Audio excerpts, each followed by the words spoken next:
ये भारत माता की। भाई ये धाकड़ समाज की आवाज है क्या?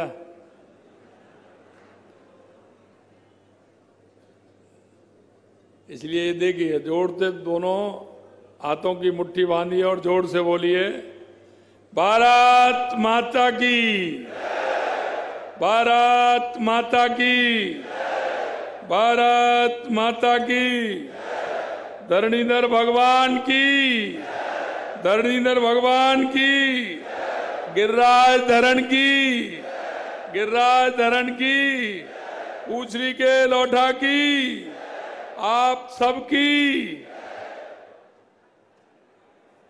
आज के इस धाकड़ समाज के राष्ट्रीय अधिवेशन में मंच पर विराजमान, जिनको आप टीवी के माध्यम से जब देखते हैं तो राजस्थान के सभी लोगों के मन में एक विश्वास और एक जो उनके अंदर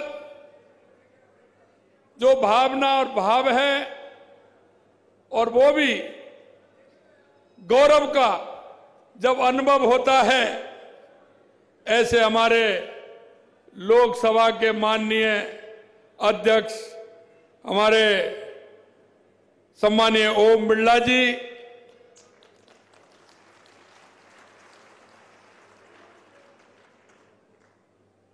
धाकड़ समाज के राष्ट्रीय अध्यक्ष, 3 बार के सांसद श्री नागर साहब, कैबिनेट में मेरे साथी और आपके चिंता करने वाले, आपके यहां हर काम की जो चिंता करते हैं, हमेशा कोई ना कोई काम के लिए तत्पर रहते हैं, ऐसे मेरे साथी भाई हीरालाल जी नागर साहब, कैबिनेट में मेरे दूसरे साथी जो आपके ही हैं, अपने हैं, और ये भी सौभाग्य है, मैं देख रहा था अभी हीरालाल जी कह रहे थे कि मदन लाल जी और हम दोनों साथ साथ पढ़े हैं, साथ साथ काम किया है, ऐसे हीरालाल और मदन लाल की दोनों की जोड़ी।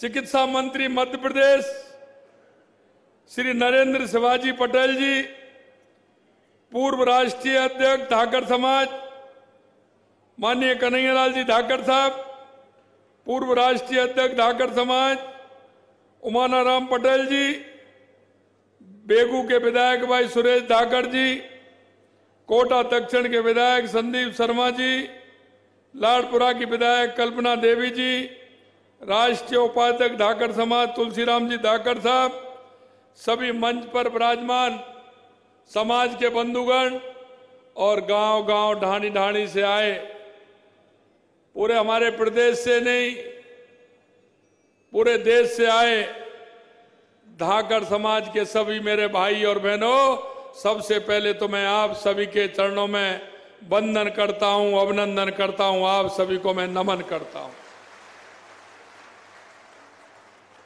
क्योंकि मुझे पता है आपसे मेरा गहरा नाता है, और वो मेरा नाता यह है कि आप भगवान धरणीधर को मानने वाले हैं और मैं ब्रज में उनका सखा हूं। इसलिए हमारा आपका, मेरा आपका जो नाता है वो अंदर का नाता है, क्योंकि जब भगवान कृष्ण से, क्योंकि अगले जब वो भगवान लक्ष्मण के रूप में थे तो राम बड़े थे, तो उन्होंने अपनी आज्ञा का पालन किया था, लेकिन उन्होंने भगवान राम से कहा था कि मैं छोटा हूं, मैं कई बात नहीं कह पाता हूं, तो ये भगवान राम के मन में जब चिंता आई तो उन्होंने कहा कि अगले युग में जब मैं अवतरित होऊंगा तो आप मेरे बड़े भाई के रूप में जन्म लेंगे। तो ये वो ही है धरणीधर जी जो भगवान राम के छोटे थे लेकिन भगवान कृष्ण के बड़े भाई बने। ये धरणीधर जी महाराज हैं। और आपने देखा है, क्योंकि मैं इसलिए भी कह रहा हूं, ब्रज का अगर कोई है, ब्रज का लौठा कहते हैं तो वो धरणीधर भगवान को कहते हैं। क्योंकि भगवान दाऊ जी ने एक बार जब रास होता था, हमारी संस्कृति है, हमारी मर्यादा है कि जब बड़ा भाई छोटे भाई और उसके राधा रानी जब रास करते थे तो वो देखते नहीं थे, तो बड़े विचलित होते थे कि महारास होता है और मैं महारास को इसलिए नहीं देख पाता हूं कि मैं कन्हैया से बड़ा हूं। तो उन्होंने एक दिन कन्हैया से कहा, भगवान कृष्ण से बोले कि ये महाराज का आनंद सभी लेते हैं लेकिन मैं नहीं देख पाता हूं, इसलिए मैं क्या करूं, मेरे को बताइए और मुझे महाराज देखना है। कन्हैया मेरे को कैसे भी कैसे महाराज दिखाइए। मैं इसलिए कहना चाहता हूं जब आप जाओगे तो गिरिराज पर्वत के ऊपर लुक लुक दाऊ जी का ऊपर एक मंदिर बना हुआ है, उसे देख करके जरूर आना। वो ऐसा स्थान है जहां उन्होंने छुप करके, लुक लुक का मने छुप छुप करके भगवान कृष्ण ने धरणीधर जी को राज दिखाया था। वो धरणीधर भगवान है। मैं आपको इतना कहना चाहता हूं कि ये धाकर समाज के लोग, ये वो लोग हैं जो भगवान धरणीधर, जो उनका हाथ में हल है, और ये धाकर समाज किसान समाज है। ये धरती का सीना चीर के हमारे उन लोगों को अन्न की पूर्ति करने वाला ये हमारा धाकर समाज हमेशा मेहनत और मेहनत की भी पराकाष्ठा, परिश्रम से सेवा करने वाला ये हमारा किसान समाज है। मेरे भाई और बहनों, मैं इतना ही कहना चाहता हूं, आपने इस कार्यक्रम में मुझे बुलाया है।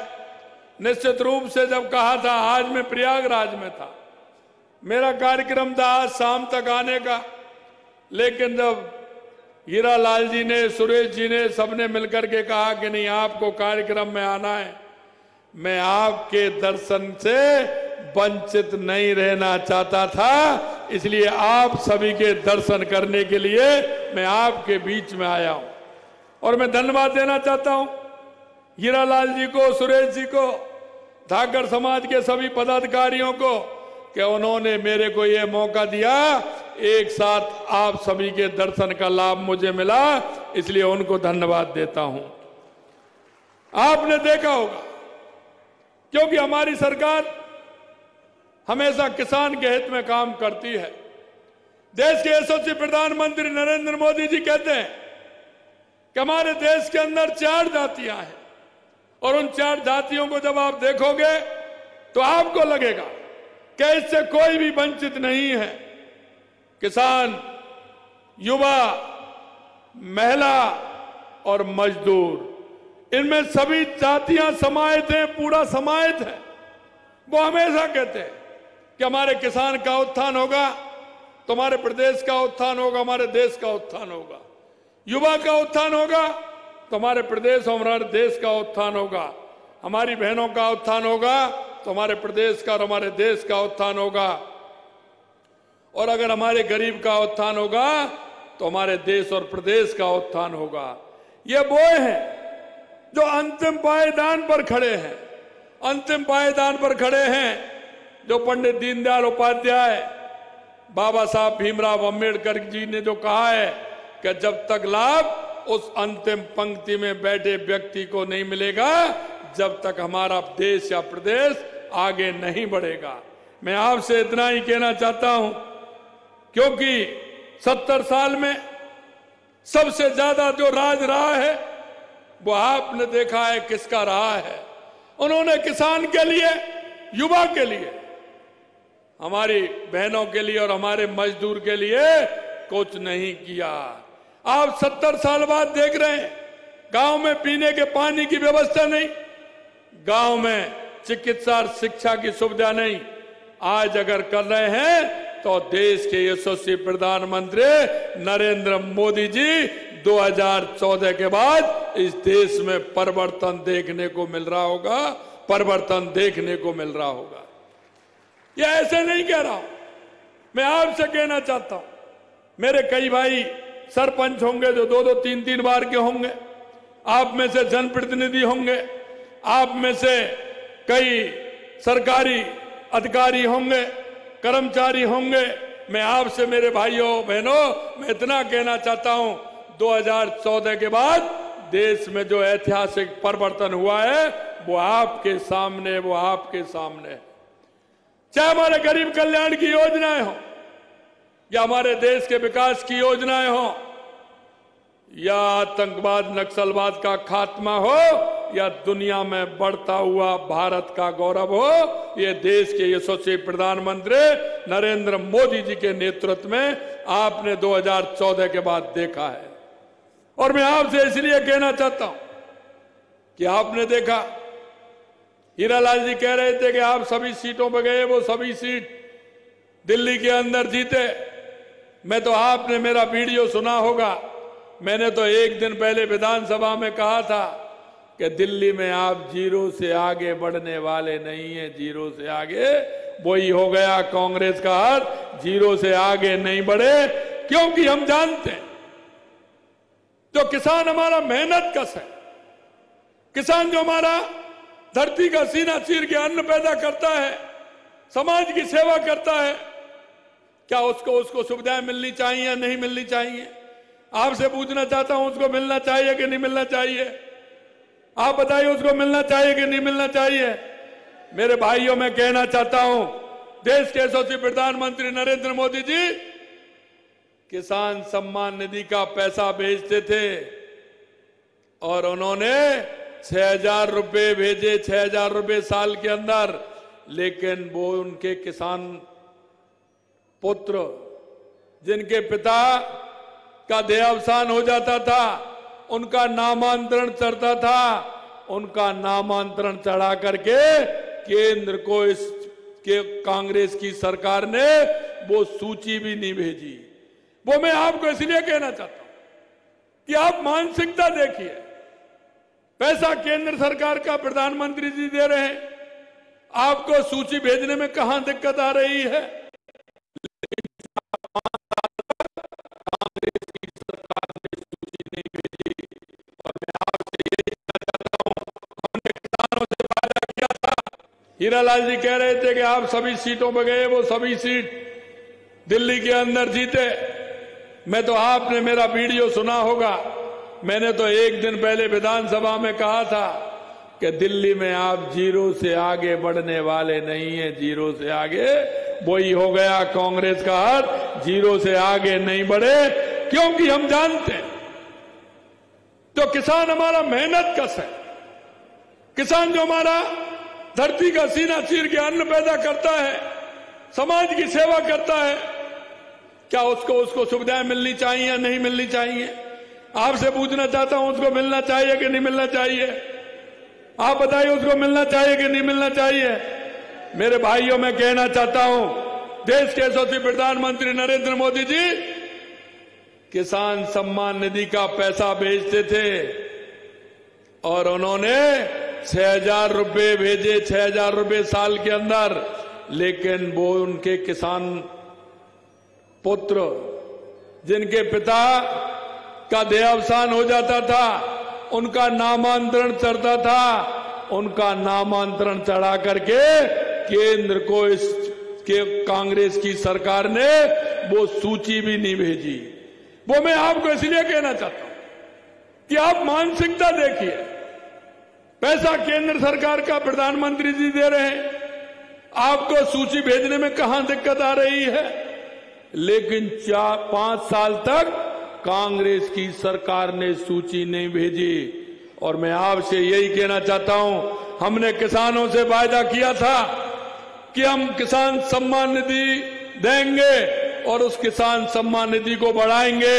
आपने देखा 6,000 रुपए प्रधानमंत्री किसान सम्मान निधि और 2,000 रुपए हमने दिए और 2,000 के साथ साथ राजस्थान के 7.5 लाख उन किसान भाइयों को जोड़ा था जो इन्होंने वंचित किया, उनको जोड़ करके किसान सम्मान निधि देने का काम हमारी सरकार ने किया है।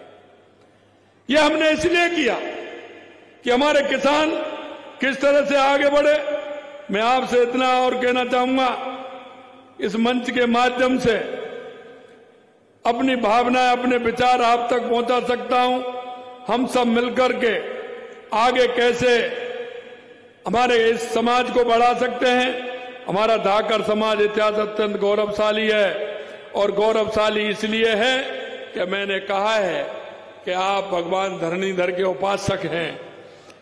मैं हमेशा कहता हूं कि हमारे किसान का भला होगा तो समाज का भला होगा और समाज का भला होगा तो हमारे युवाओं का भला होगा।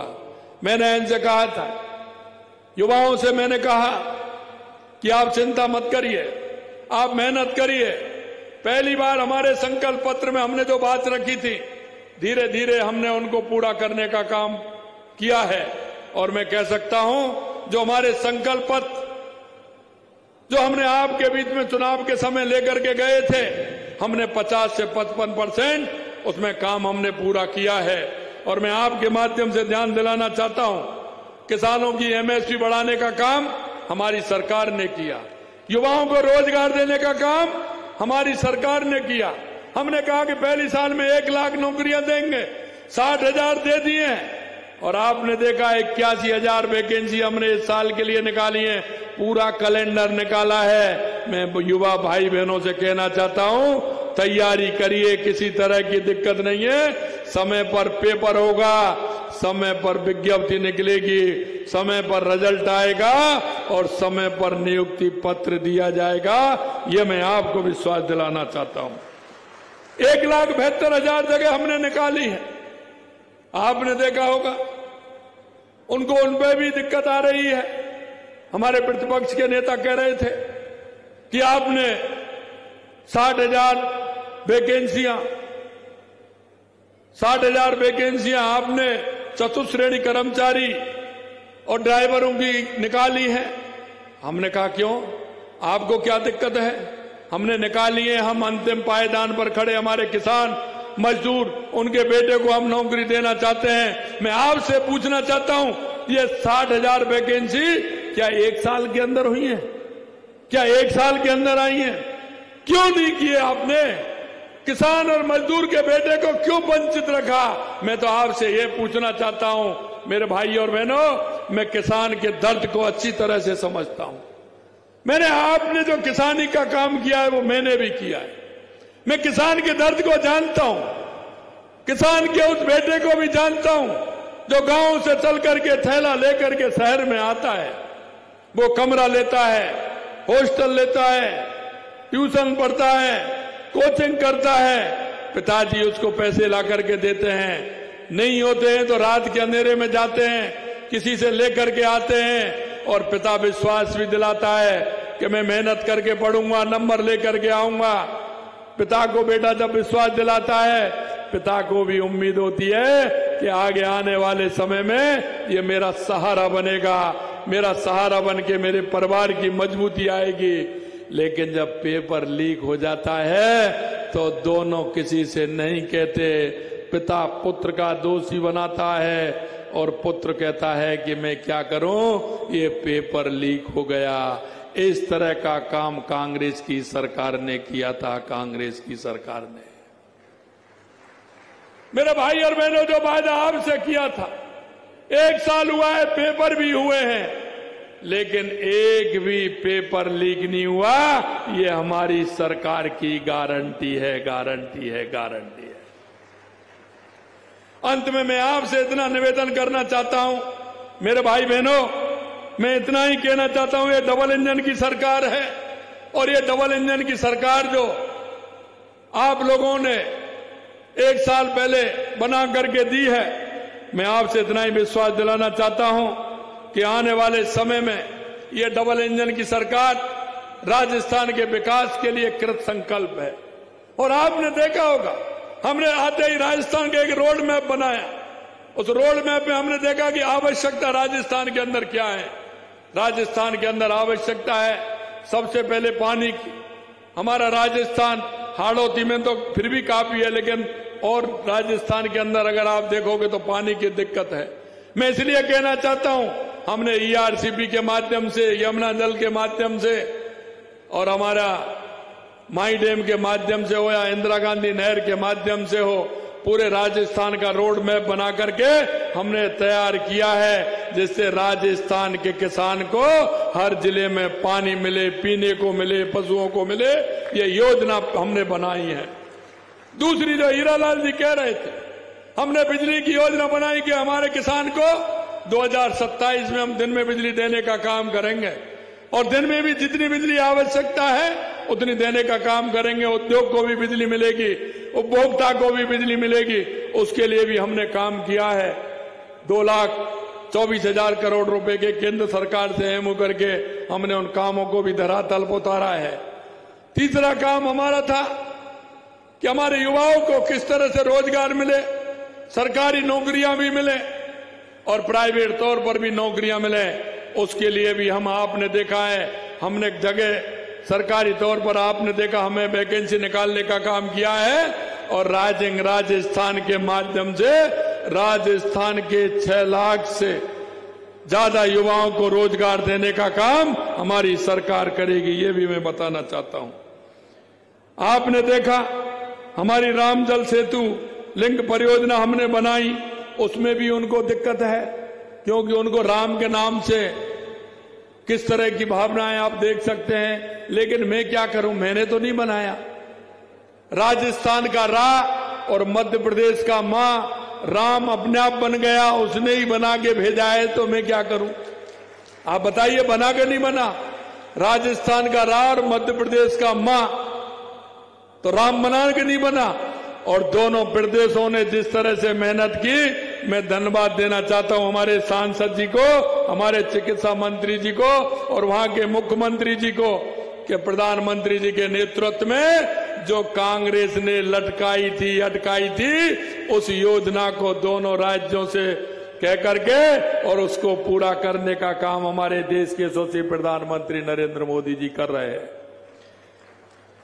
मेरे भाई और बहनों, अंत में मैं आपसे इतना कहना चाहता हूं कि जिस तरह से आपने देखा होगा, हमने जो वायदे किए, अगर मैं वायदों को बताऊंगा तो मेरे पास बड़ी लिस्ट है, सूची है। काफी देर कोटा के लिए जो किया है, हाड़ौती के लिए जो हमने पिछले बजट दिया है, बहुत बड़ी सूची है। लेकिन अंत में मैं इतना कहना चाहता हूं, हमारे हीरालाल जी कह रहे थे, हीरालाल जी कह रहे थे कि हमें बच्चों के लिए हॉस्टल बनाने के लिए, उनको सुविधा देने के लिए, जिससे हमारे किसान मजदूर के बच्चे वहां रह सके और पढ़ सके। हीरालाल जी, अच्छे काम के लिए कहने की जरूरत नहीं है। आपने कहा है जयपुर के अंदर धाकड़ समाज के इस अच्छे काम के लिए एक उन युवाओं को जो प्रतिभा गांव में छुपी हुई है, उनको आगे लाने के लिए धाकड़ समाज के लिए जयपुर में हॉस्टल बनाने के लिए, वहां उसको ठीक प्रकार से संचालन करने के लिए सरकार आपको जमीन देगी। निश्चित रहिए, कोई दिक्कत नहीं है, क्योंकि हम चाहते हैं यह समाज मेहनत का समाज है। यह समाज वो समाज है जो अपने परिश्रम की पराकाष्ठा से मेहनत करते हुए अपना काम करता है और धीरे धीरे किसानी के अलावा भी अन्य प्रदेशों में भी आप नए नए उद्यम लगा करके हमारे समाज को आगे बढ़ाने का काम कर रहे हैं। इसके लिए भी मैं धन्यवाद देना चाहता हूं। मैं अंत में इतना कहना चाहता हूं कि आप ये धाकड़ समाज आगे ले जाने का एक मजबूत मंच है जो आपने आज कार्यक्रम किया है। ये समाज के चहुं विकास का एक मजबूत मंच होने के कारण अंत में यही चाहूंगा कि हमारा समाज की शक्ति एकजुटता में है और एकजुट समाज हर लक्ष्य को हासिल करने में सक्षम होता है। ये सामूहिक भावना धाकड़ समाज को नई ऊंचाइयों पर पहुंचाएगा और मेरा ये भी विश्वास है, आप चिंता मत करिए, आप जो काम बताएंगे, क्योंकि हमारा लगाव है और हमारा आपका जो मन है वो किसान है और किसान होने के नाते मैं भी आपको यही विश्वास दिलाता हूं, आइए हम हमारे बच्चों को अच्छी शिक्षा दें, अच्छे उनको रोजगार सृजित कराएं और अपन उनको रोजगार भी दिलाएं और रोजगार देने वाले भी बनाएं। इस आशा और विश्वास के साथ आपने इस कार्यक्रम में मुझे बुलाया। मैं आप सभी को दिल की गहराइयों से बहुत बहुत धन्यवाद और साधुवाद देना चाहता हूं। माननीय हमारे लोकसभा अध्यक्ष जी इस कार्यक्रम में आए, उनको भी धन्यवाद और माननीय मंच पर विराजमान सभी को बहुत बहुत धन्यवाद। जय हिंद, जय भारत, जय राजस्थान, जय धरणीधर भगवान। बोलिए धरणीधर भगवान की। बहुत बहुत धन्यवाद। एक बार जोरदार तालियां बजा। देखिए, तस्वीरें आप देख रहे थे और संबोधन सुन रहे थे राजस्थान के मुख्यमंत्री भजनलाल शर्मा का। संबोधन के दौरान जिक्र करते हुए, क्योंकि श्री धाकड़ महासभा का 32वां राष्ट्रीय अधिवेशन और कोटा के दशहरा मैदान में इस शानदार कार्यक्रम को संबोधित कर रहे थे राजस्थान के मुख्यमंत्री भजनलाल शर्मा। लोकसभा स्पीकर ओम बिरला और साथ ही साथ कैबिनेट मंत्री हीरालाल नागर उनके साथ और मंच पर सभी की उपस्थिति।